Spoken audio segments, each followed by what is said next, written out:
Kelahiran Tuhan Yesus Kristus. Kita akan melihat daripada firman Tuhan kelahiran Tuhan Yesus Kristus. The birth of the Lord Jesus Christ. Kelahiran Tuhan Yesus Kristus. Matius 2 ayat 11. Matius pasal 2 ayat 11. Maka masuklah mereka ke dalam rumah itu dan melihat anak itu bersama Maria ibunya, lalu sujud menyembah dia. Mereka pun membuka tempat harta bendanya dan mempersembahkan persembahan kepadanya, yaitu emas, kemenyan, dan mur. Sekali lagi, Matius 2 ayat 11. Maka masuklah mereka ke dalam rumah itu dan melihat anak itu bersama Maria ibunya, lalu sujud menyembah dia. Mereka pun membuka tempat harta bendanya dan mempersembahkan persembahan kepadanya, yaitu emas, kemenyan, dan mur. Kita pergi mencari di mana tempat kelahiran Tuhan Yesus Kristus. Dan mereka menemukan tempat itu, masuk dalam rumah, melihat anak itu bersama Maria ibunya, lalu sujud menyembah dia. Karena dia Allah. Mereka tidak terima worship, tapi karena Tuhan Yesus adalah Allah. Dari bayi dia adalah Allah, 100% Allah, 100% manusia. Mereka pun membuka tempat harta bendanya dan mempersembahkan persembahan kepadanya, yaitu emas, kemenyan, dan mur.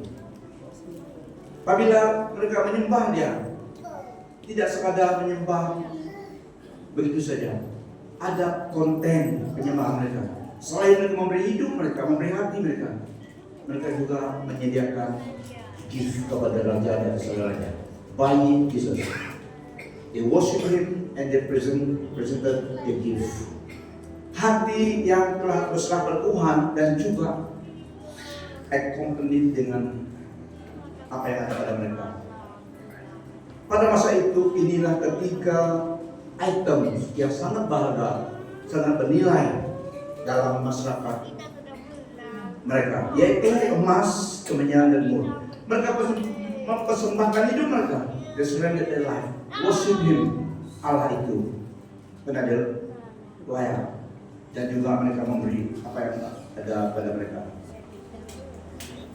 Yang ada pada mereka yang daripada Tuhan Allah sendiri.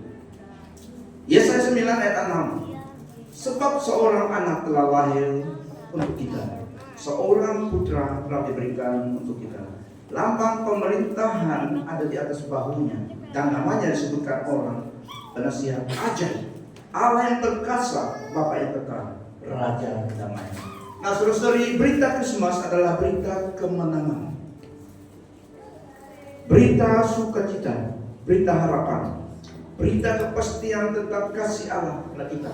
Yesus datang. Berita Krismas adalah berita kemenangan. Berita Krismas adalah berita kemenangan.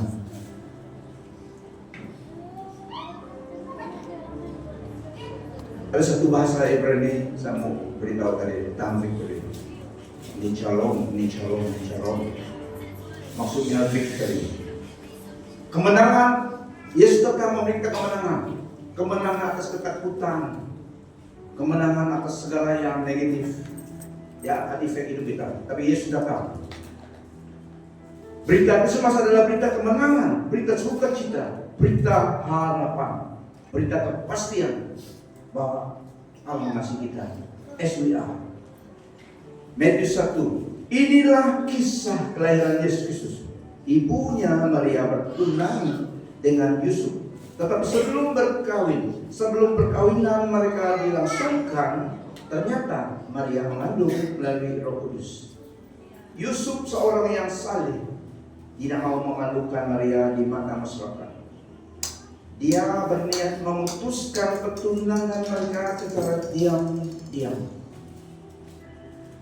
Dia memikirkan hal itu sehalus-halusnya.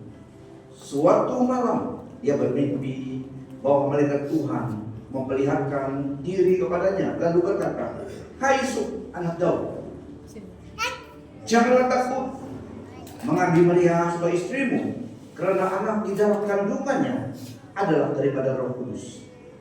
Maria akan melahirkan seorang anak lelaki, namakanlah anak itu Yesus. Dia akan menyelamatkan umatnya daripada dosa mereka. Nah saudara-saudari, Allah menjadi manusia untuk korban yang sempurna bagi dosa manusia. Allah menyediakan provision. Semua manusia berdosa, jadi dosa memisahkan manusia dengan Allah yang kudus. Tapi Allah mengasihi kita, so dia menyediakan provision, perfect sacrifice. Korban harus sempurna. Jadi korban itu harus manusia juga yang sempurna. Hanya Yesus Kristus yang lain. Allah menyediakan Yesus Kristus provision untuk pengampunan dosa dan keselamatan. Telah disediakan. Itulah kelahiran Yesus Kristus. Allah melalui Yesus Kristus menyediakan provision untuk keselamatan bagi jiwa manusia. Namun, walaupun demikian, tidak semua manusia juga diselamatkan. Namun demikian tidak semua manusia juga diselamatkan. Tidak otomatis, harus ada tindakan. Tetapi Allah telah menyediakan provision keselamatan itu bagi keselamatan jiwa manusia. Meskipun ternyata tidak semua manusia diselamatkan. Karena begitu besar kasih Allah akan dunia ini, sehingga Dia telah mengaruniakan anaknya yang tunggal, supaya setiap orang yang percaya kepadanya tidak binasa melainkan beroleh hidup yang kekal.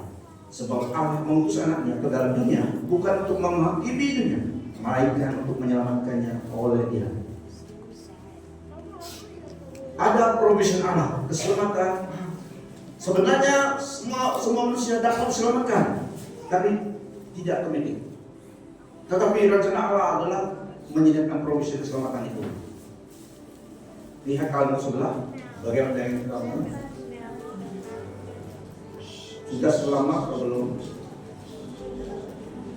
Kalau Yesus adalah mati dalam hidup kita memiliki keselamatan itu. Itu adalah jaminan keselamatan kita. Bukan perbuatan kita, tapi perbuatan Dia yang telah melakukannya. Kita menerima pemberian Allah Yesus Kristus. Barang siapa percaya kepadanya, so ini kondisinya. Tidak semua orang manusia diselamatkan. Meskipun itu rencana Allah, Yesus adalah untuk semua manusia.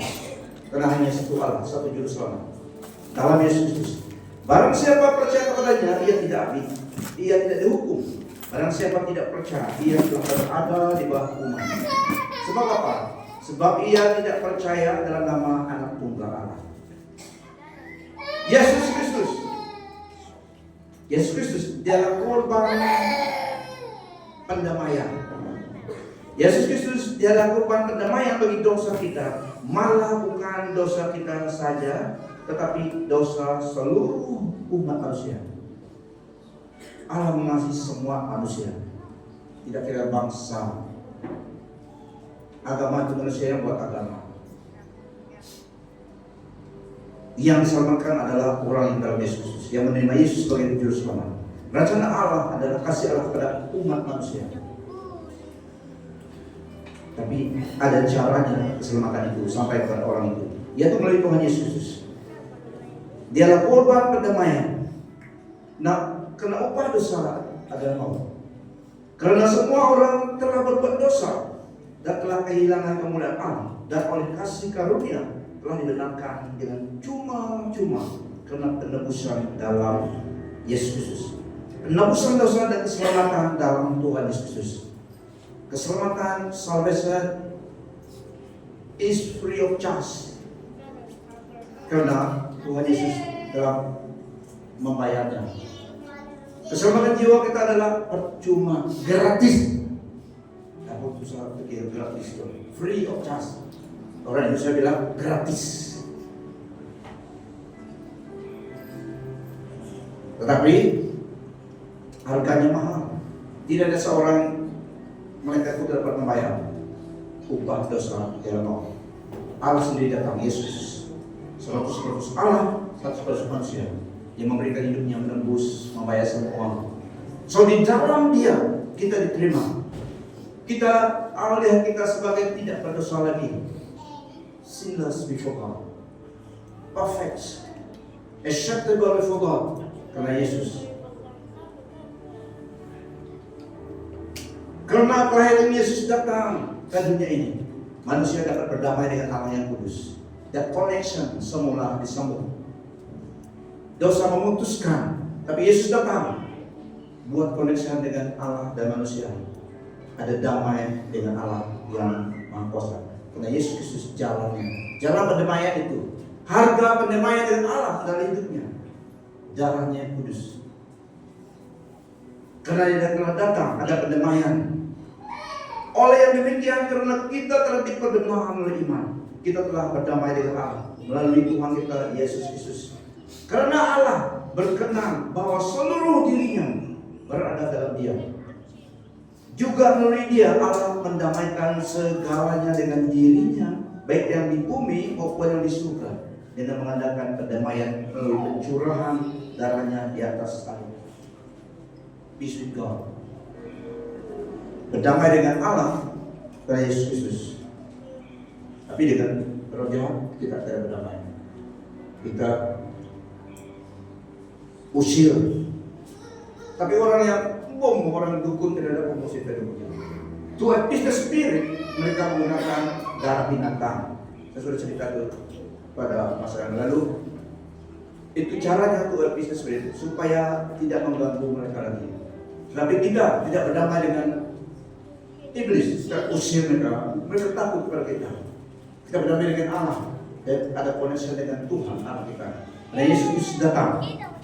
Amen. Seluruh kepenuhan Allah tinggal dalam Yesus Kristus.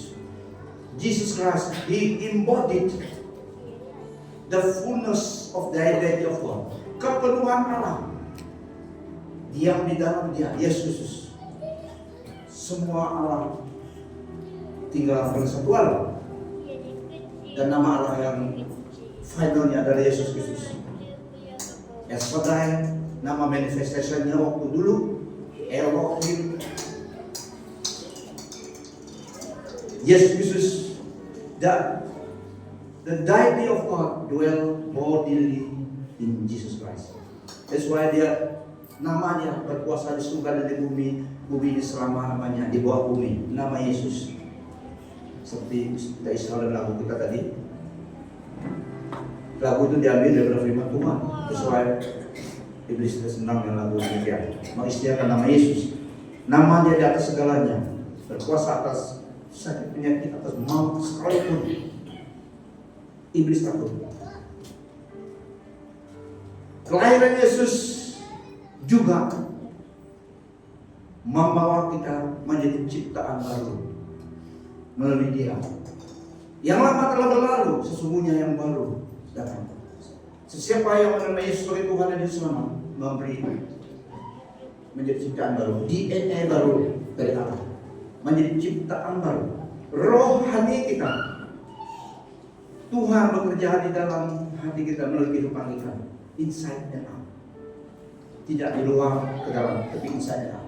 Dalam hati manusia. Sesiapa yang ada di dalam Kristus adalah ciptaan baru. Hal-hal lama telah lenyap dan segala-galanya baru.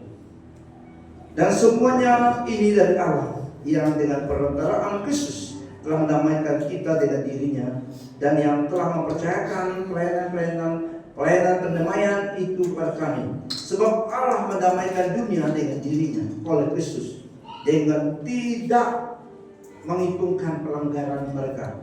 Ia telah mempercayakan berita pendamaian itu kepada kami. Jadi kami adalah utusan Kristus. Seakan-akan Allah menasihati kamu dengan perantaraan kami dalam nama Kristus. Kami meminta kepadamu, berilah dirimu didamaikan dengan Allah. Dia yang tidak mengenal dosa telah dibuatnya dosa.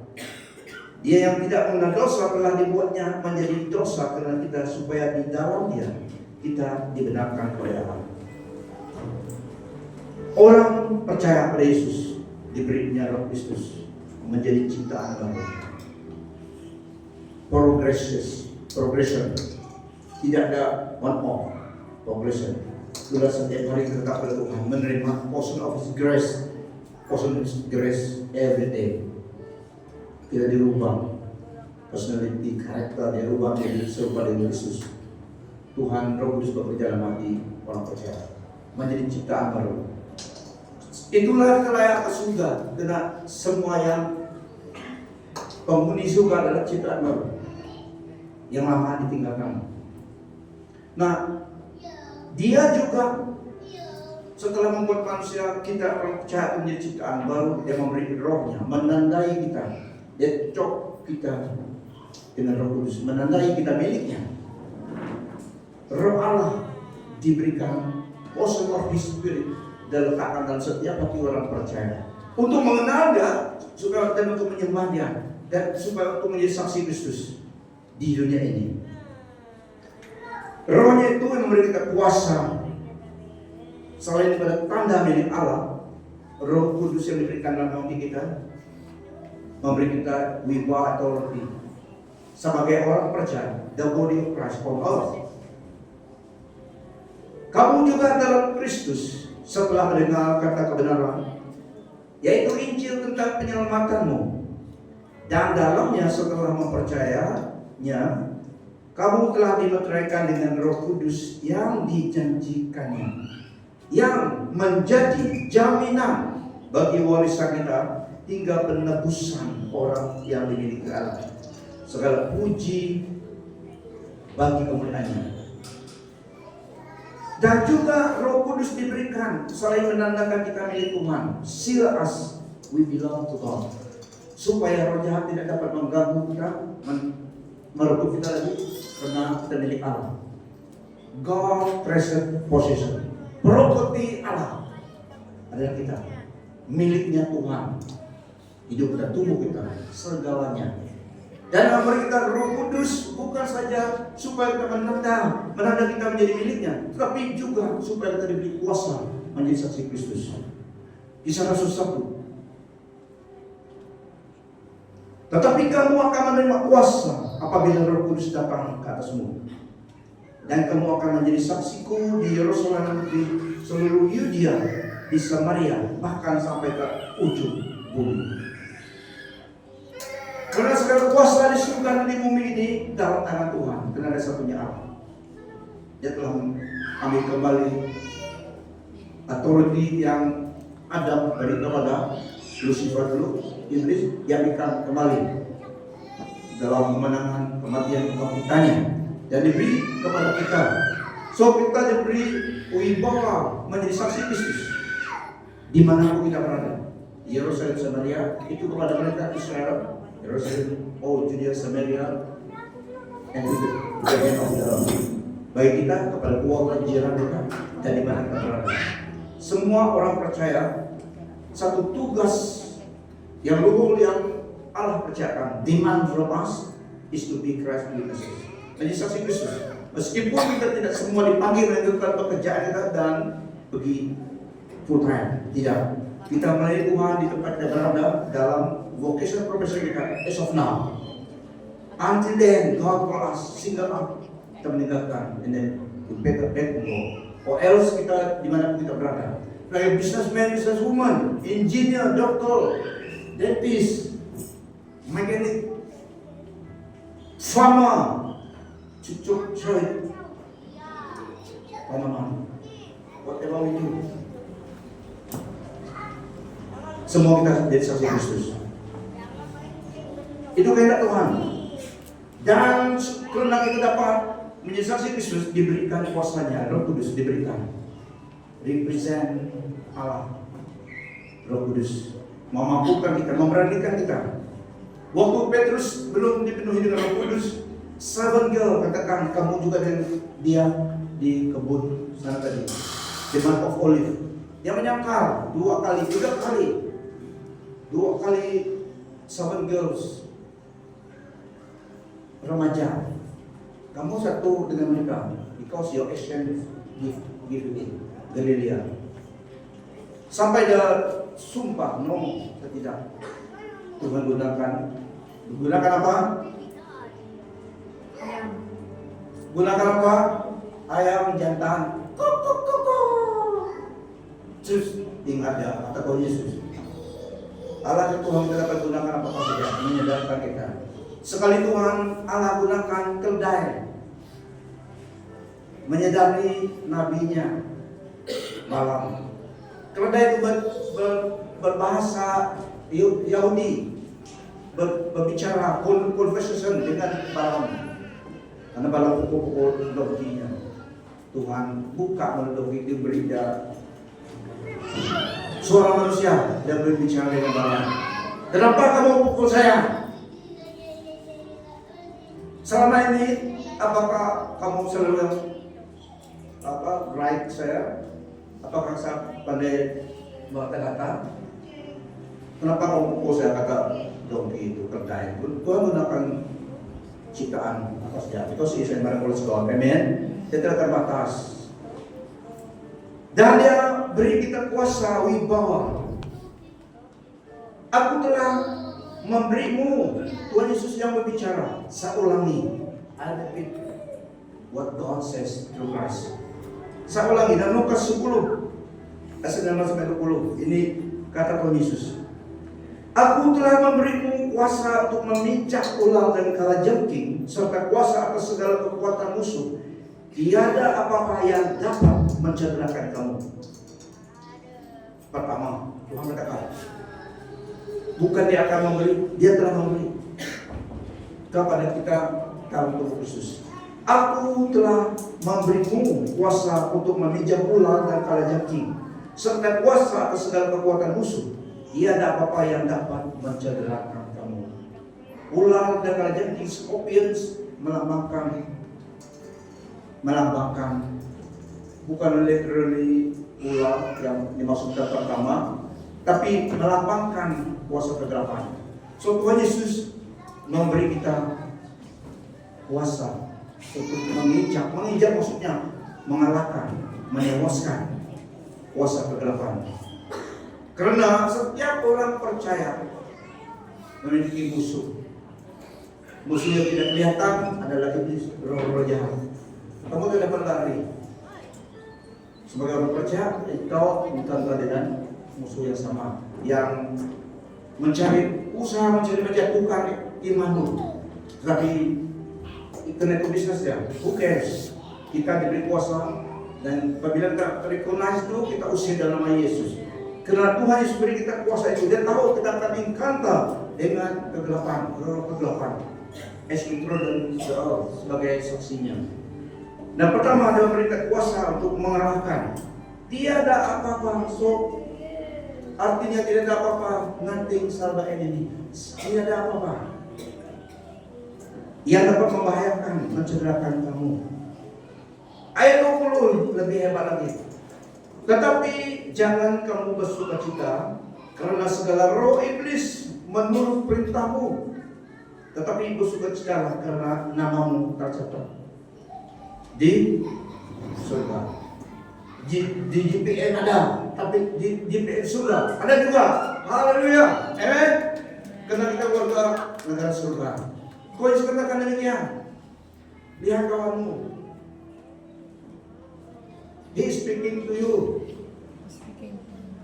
Lihat kawanmu, Tuhan Yesus katakan itu pada kamu, He is speaking about you. Karena kita dalam Yesus. Saya ulangi, aku telah memberimu kuasa untuk menginjak ular dan kalajengking, serta kuasa atas segala kekuatan musuh. Tiada apa-apa yang dapat mencederakan kamu, tapi kamu harus paksa melaluinya. Harus encounter juga. Amen. Dia lari, tapi encounter. Dia yang harus lari. Untuk dia lari, kamu harus jalan.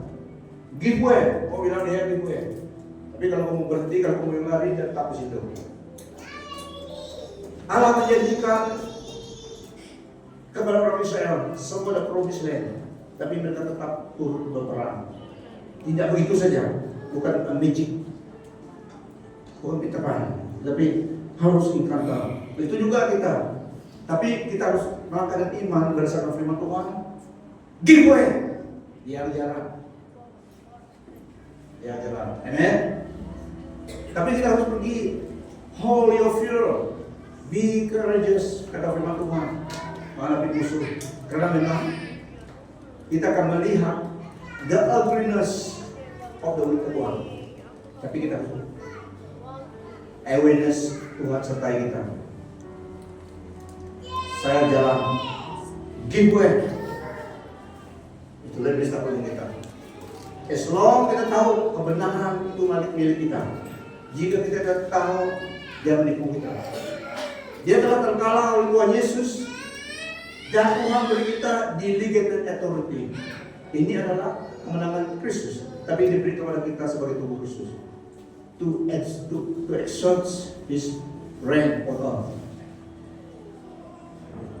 Dia yang kepala, dia yang di surga, dia memberikan rohnya, dia expect kita sebagai tubuh Kristus melakukan mandatnya di bumi ini. Tetapi jangan kamu bersuka cita karena segala roh, bukan satu, segala roh iblis. Tetapi jangan kamu bersuka cita karena segala roh iblis menurut perintah Tuhan. Tapi belum kita perintah mereka pergi ke neraka. Jadi it's not the time. Oh, Yesus juga tidak mengusir iblis balik ke neraka. Belum. Part of this days kita usir. Dalam nama Yesus keluar. Pergi ke tanah pasir. Tapi ada juga orang sana susah kita usir. Keluar. Jadi usir pergi tempat lain lah. Okay. Karena belum masa mereka masuk neraka. Dengan saya akan pergi ke lusuk, ada juga kawan di lusuk sana. So usir mereka tempat yang tidak ada orang. Utarimba ada juga pemburu pinjaman nanti. Tapi kita usir dalam Yesus keluar. Saurangi. Tetapi jangan kamu bersuka cita karena segala roh segala bukan satu dua. Every one of them, the demonic spirit, every one of them, God up, cut. Itu lari. Dalam nama Yesus. Yang ini lebih hebat. Tetapi bersuka citalah karena nama tercatat. Bukan akan tercatat lagi, telah tercatat. As long dalam Kristus nama telah dicatat di surga. On that day, apabila kita habis masa kita, terus itu ada kebaikan di surga. Amen. Are you ready? Mukahim, ada satu bahasa Ibrani, mukahim. Are you ready? Nah, saudara-saudari, God gave us His best. Allah telah memberi kita yang terbaik, heaven best, yaitu Yesus Kristus. Kita tidak dapat membalas kasih Tuhan. Kita tidak dapat membalas kasih anugerahnya kepada kita. Namun, kita dapat menyatakan iman kasih kita kepadanya dengan memberi apa yang ada pada kita. Hidup kita, harta benda kita seperti dalam Injil Matius tadi. Maka masuklah mereka ke dalam rumah itu dan melihat anak itu bersama Maria ibunya. Lalu sujud menyembah dia. Mereka pun membuka tempat harta bendanya dan mempersembahkan persembahan kepadanya, yaitu emas, kemenyan, dan mur. Kita tidak dapat membalas kasih anugerahnya kepada kita. Namun kita dapat menyatakan iman kasih kita kepadanya dengan memberi apa yang ada pada kita. Pertama hidup kita dan harta benda kita. Merry Christmas. Merry Christmas. Merry Christmas. Terima kasih Tuhan. Haleluya.